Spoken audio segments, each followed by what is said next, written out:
खबरों के एक्सप्रेसवे से आगे रुक करते हैं सियासी ढाबे का, जहां आज बात होगी राजस्थान के सियासी घमासान की। राजस्थान के रण में चुनावी प्रचार के दौरान प्रधानमंत्री नरेंद्र मोदी ने नई सरकार को लेकर बड़ी भविष्यवाणी कर दी, तो वहीं कांग्रेस की ओर से राहुल गांधी और प्रियंका गांधी वाड्रा ने बीजेपी पर जोरदार प्रहार किया।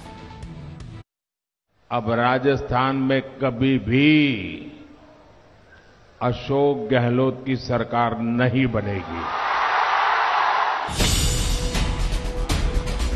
प्रधानमंत्री नरेंद्र मोदी के इसी बयान पर राजस्थान में सियासी फिजा एक बार फिर से गर्मा गई है।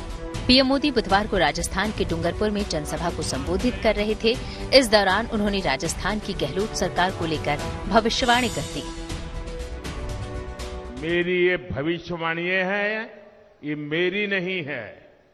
इस पवित्र धरती की ताकत है कि मेरे मन में ये विचार आया है और इसलिए बोलने की हिम्मत कर रहा हूं और मावजी महाराज की क्षमा मांग करके बोलने की हिम्मत कर रहा हूं। पूरे राजस्थान के लोग लिख करके रखे, इस बार तो नहीं, अब राजस्थान में कभी भी अशोक गहलोत की सरकार नहीं बनेगी। राजस्थान में 25 नवंबर को मतदान होना है। ऐसे में राजनीतिक पार्टियां अपनी डफली, अपना राग गाने में व्यस्त हैं। पीएम की तरफ से कांग्रेस पर किए गए हमलों का जवाब देते हुए राहुल गांधी ने बीजेपी पर ध्यान भटकाने और जनता की जेब काटने का आरोप लगाया। ध्यान इधर उधर करने वाला नरेंद्र मोदी, जेब काटने वाला अदानी और बाद में लाठी मारने वाला अमित शाह। राजस्थान के सियासी रण में उतरे बीजेपी के फायर ब्रांड नेता योगी आदित्यनाथ भी कांग्रेस पर हमले से चूक नहीं रहे। उन्होंने राजस्थान के चुनावी माहौल में यूपी के बुलडोजर की एंट्री करा दी और अपराध और दंगों का जिक्र कर सूबे की गहलोत सरकार को कटघरे में खड़ा कर दिया। कांग्रेस ने 5 वर्ष के शासनकाल में क्या दिया?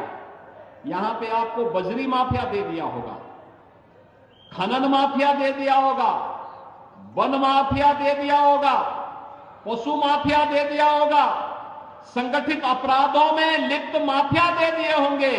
और भाइयों बहनों, इन्हीं माफिया को उपचार करने के लिए हम उत्तर प्रदेश में बुलडोजर लेके आए हैं। वक्त कम है, वोटिंग बेहद करीब है, लिहाजा वार पलटवार और तेज हो गया है। बीजेपी राजस्थान के इस चुनावी मैदान में फ्रंट फुट पर खेलकर सत्ता का सफर तय करना चाहती है, तो कांग्रेस गहलोत सरकार के काम गिनाकर बीजेपी को पटखनी देने की तैयारी में है। कभी कभी लोग कहते हैं कि भाई हम तुम्हारे धर्म के हैं, हम तुम्हारी जाति के हैं, इसी आधार पर हमें वोट दे दो, कहते हैं। लेकिन मैं कहना चाहती हूं कि वोट जो है आपका, वो पूरी जिम्मेदारी से, समझदारी से आप ही के पक्ष में जाना चाहिए।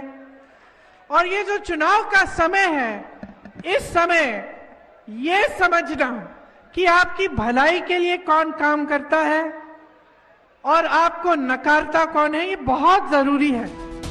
फिलहाल ये सियासी अदावत कुछ घंटे और चलेगी। 23 नवंबर को चुनाव प्रचार थमने के साथ ही जनता को फैसला करना है कि 3 दिसंबर को मतगणना के बाद किस पार्टी को जनादेश मिलेगा। Bureau report, good news today.